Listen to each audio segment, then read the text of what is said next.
बिस्मिल्लाहिर्रहमानिर्रहीम। अस्सलाम वालेकुम। Welcome to Mehboob TV. उम्मीद करते हैं कि आप तमाम दोस्त अहबाब खैर खैरियत से होंगे। अल्लाह पाक आप सबको अपनी हिफ्ज़ व ईमान में रखे, आमीन सुबह आमीन। पाकिस्तान एयरपोर्ट्स के ऊपर कमो पेश पिछले 8 से 10 दिन के दौरान 150 या 200 से ज़ायद मुसाफिरों को ऑफलोड किया गया और उनसे कहा गया कि आप अपने एरिया के, अपने इलाके के 18वें या 19वें ग्रेड के ऑफिसर का बयान हल्फी लेकर आएँ। अब ये बयान हल्फी किन किन अज़ला के लिए लाजमी करार दे दिया गया है, पाकिस्तान के कौन से ऐसे अज़ला हैं जो ग्रे लिस्ट में आए हैं, और ये बयान हल्फी कौन से ममालिक के लिए ज़रूरी है कि अगर आप इस मुल्क का वीज़ा ले रहे हैं, मिसाल ले लीजिए सल्तनत ऑफ ओमान का अगर आप वीज़ा लेते हैं तो क्या ये ओमान के लिए ज़रूरी है या नहीं है। मैं आपको इस वीडियो में मुकम्मल तफसील के साथ बताता हूँ कि अगर आप ओमान का वीज़ा लेते हैं इसके लिए ये बयान हल्फी ज़रूरी है लेना या नहीं ज़रूरी है। इससे पहले हम छोटी सी एक बात कर लेते हैं कि ये जो बयान हल्फी वाला सिस्टम शुरू किया गया है हमारे इलाके के या हमारे एरिया के जो 18वें 19वें ग्रेड के ऑफ़िसर हजरात हैं, उनसे जो बयान हल्फी लेना कोई आसान काम नहीं होगा।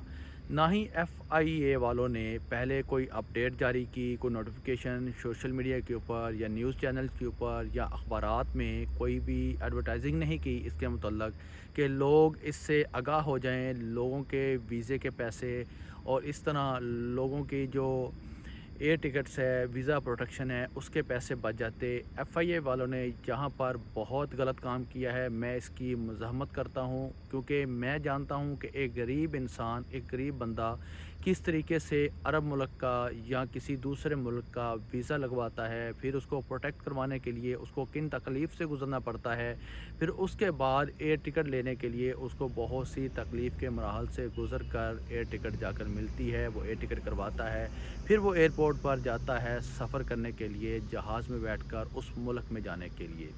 यहाँ पर FIA वालों ने बहुत गलत काम किया है। FIA वालों को चाहिए था कुछ एडवर्टाइजमेंट करते,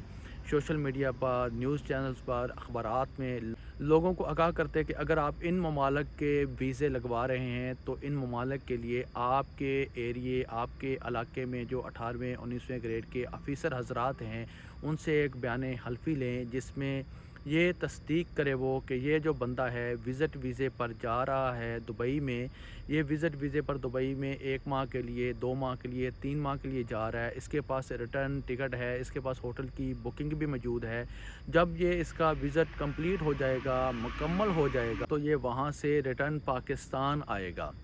अब अगर वर्क वीज़े वाले हज़रात हैं, वर्क वीज़े वालों का भी यही कानून है कि वो 18वें 19वें ग्रेड के ऑफ़िसर का बयान हल्फी लिखवाएंगे, उस पर साइन स्टैंप लेंगे जिसमें वो तस्दीक करेगा कि मैं इस बंदे को जानता हूँ, ये बंदा मेरे एरिए का है, मेरे इलाके का है, ये बंदा फ़लाँ मुल्क जा रहा है। मिसाल ले लीजिए कि ये ओमान जा रहा है, ओमान में जाकर इसका 2 साल का वीज़ा है, अगर 2 साल के बाद इसका वीज़ा रिन्यूएबल नहीं होता तो ये वापस रिटर्न पाकिस्तान आएगा, वहाँ से डंकी लगाकर किसी और मुल्क जाने की कोशिश नहीं करेगा। ये सारी चीज़ें आपने 18वें 19वें ग्रेड के ऑफ़िसर से लिखवानी हैं और ये सब चीज़ें लिखवाना, तस्दीकनामा लेना यानी कि बयान हल्फी लेना और इसके ऊपर साइन स्टैंप करवाना बहुत ज़्यादा मुश्किल है, बहुत ज़्यादा मुश्किल है। कोई भी ऐसा अफ़सर, कोई हेड मास्टर ही आप ले लीजिए जो आपके बच्चों को तालीम दे रहा हो, वो भी ये तस्दीकनामा लिख कर नहीं देगा, क्योंकि अगर आप ओमान में आकर यहाँ से यूरोप की डंकी लगाते हैं तो उसमें कसूरवार वो भी ठहरेगा और उसके ऊपर भी कानूनी कार्रवाई होगी। यानी कि 18वें ग्रेड के ऑफ़िसर को भी इसमें ख़तरा है, उसको भी आप पर यकीन भरोसा कैसे होगा। बात करते हैं कि कौन कौन से ममालिक के लिए ज़रूरी है ये एफिडेविट बनवाना और किन ममालिक के लिए ये लागू है, कौन कौन से वीज़े के लिए ये लागू है। तो मैं आपको सबसे पहले बता दूं, विज़िट वीज़े वाले भी इसको लाजमी बनवाएंगे, पाकिस्तान के 12 अज़ला के लोग। और इसके अलावा जो वर्क वीज़े पर आ रहे हैं, जो खलीजी ममालिक में वर्क वीज़े पर आ रहे हैं, 2 साल का वीज़ा है उनका और 2 साल के बाद एग्रीमेंट भी होता है कि आपने हमारे यहाँ 5 साल जॉब करनी है, आपने हमारे यहाँ 6 साल जॉब करनी है या आपने हमारे यहाँ साल जॉब करनी है, तो वो सब कुछ आपने उस एफिडेविट में लिखना है और फिर उसको तस्दीक करवाना है अपने एरिया के 18वें 19वें ग्रेड के ऑफ़िसर से। اس میں آتا ہے جی قطر، کویت، بحرین، دبئی، سعودی عربیہ اور سلطنت آف عمان۔ اس طرح اس میں آتا ہے جی تھائی لینڈ، باکو، ترکی اور بھی بہت سے ممالک ہیں جہاں سے آپ ڈنکی لگا کر یورپ جانے کی کوشش کر سکتے ہیں۔ پاکستان کو اس وقت بہت بدنامی کا سامنا ہے کہ پاکستان کے بہت زیادہ لوگ اس وقت ڈنکیاں لگا رہے ہیں اور ان کی کشتیاں سمندروں میں ڈوب رہی ہیں، اور ان ممالک کے جو حکام ہیں انہوں نے وزارت خارجہ کو، وزارت داخلہ کو باقاعدہ طور پر خط لکھے ہیں، باقاعدہ طور پر ان سے رابطہ کیا ہے کہ آپ اپنے ملک کے لوگوں کو سمجھائیں کہ ایسا قدم نہ اٹھائیں۔ اس لیے پاکستان کو یہ قدم اٹھانا پڑا اور پاکستان کی ایئرپورٹس کے اوپر آپ سے یہ حلف نامہ مانگا جا رہا ہے کہ آپ یہ حلف نامہ لے کر آئیں، اس کے بعد آپ کو جہاز میں سوار ہونے دیا جائے گا، ورنہ آپ کو جہاز میں سوار نہیں ہونے دیا جائے گا۔ اب بات کرتے ہیں کہ کون سے اضلاع اس میں بین ہیں۔ پاکستان کے جو سب سے بڑے اضلاع ہیں، جو بہت ہی زیادہ مانے جانے اضلاع ہیں، جہاں کے لوگ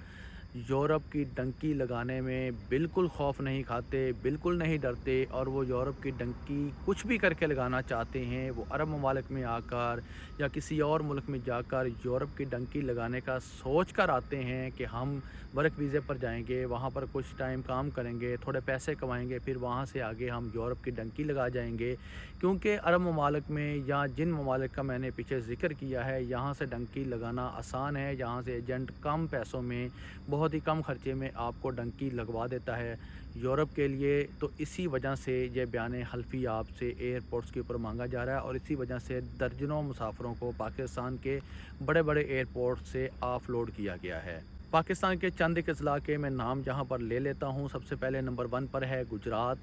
اس کے بعد آتا ہے جی شیخوپورہ، اس کے بعد آتا ہے جی سیالکوٹ، اس کے بعد آتا ہے جی وزیر آباد، اور اس کے بعد آتا ہے جی منڈی بہاولدین۔ اگر ان اضلاع کے لوگوں کے پاس عرب کے کسی بھی ملک کا ورک ویزا ہے یا وزٹ ویزا ہے تو لازمی ہے کہ اپنے علاقے کے، اپنے ایریے کے 18ویں 19ویں گریڈ کے آفیسر کا بیان حلفی لکھوائیں، اور اس کے اوپر اس کے سائن سٹیمپ لیں، اور وہ تصدیق کرے کہ آپ بالکل وزٹ ویزے پر جا رہے ہیں۔ تو وزٹ آپ جب مکمل کریں گے تو آپ واپس پاکستان آئیں گے، وہاں سے کسی دوسرے ملک کے لیے آپ ڈنکی نہیں لگائیں گے۔ اگر ورک ویزا ہے تو وہ اس میں تصدیق کرے گا کہ اگر آپ وہاں پر 2 سال کے لیے ورک ویزے پر جا رہے ہیں تو 2 سال کمپلیٹ ہونے کے بعد اگر آپ کا واپسی کا ارادہ ہوا تو آپ واپس پاکستان آئیں گے، وہاں سے کسی دوسرے ملک کے لیے آپ ڈنکی نہیں لگائیں گے۔ امید کرتا ہوں کہ آپ کو جن ممالک کے لیے یہ پابندی لگائی گئی ہے، خلیجی تمام ممالک اس میں شامل ہیں، اس کے علاوہ جی تھائی لینڈ اور باکو، ترکی، اس میں بہت نمایاں کر کے بتایا گیا ہے، بہت ہائی لائٹ کر کے بتایا گیا ہے کہ باکو کا وزٹ ویزا لینے والے، ترکی کا وزٹ ویزا لینے والے، تھائی لینڈ کا وزٹ ویزا لینے والے، اور اس طرح کے دیگر ممالک کے جو وزٹ ویزے لے کر وہاں پر وزٹ کے لیے جاتے ہیں اور وہاں سے پھر ڈنکی لگانے کی کوشش کرتے ہیں۔ اور باقی میں نے 12 اضلاع ہیں پاکستان کے جو گرے لسٹ میں ہیں، بین لسٹ میں ہیں، ان کے لیے یہ ایفیڈیوٹ بنوانا بہت ضروری ہے، لازمی ہے۔ انشاءاللہ آنے والے وقت میں دیکھتے ہیں کہ اس کے اوپر کیا عمل درآمد ہوتا ہے، کیا نہیں ہوتا۔ اللہ پاک بہتر کرے گا، اللہ پاک سب کے لیے خیر کرے گا۔ ویسے ایف آئی اے والوں نے یہ بہت غلط کام کیا ہے، میری سمجھ سے یہ کام باہر ہے، تو اللہ پاک سب کو ہدایت دے۔ اسی کے ساتھ میں آپ تمام دوست احباب سے چاہوں گا اجازت، آنے والی ویڈیو تک اپنا رکھیے خیال اور مجھے رکھیے دعاؤں میں یاد۔ اللہ حافظ۔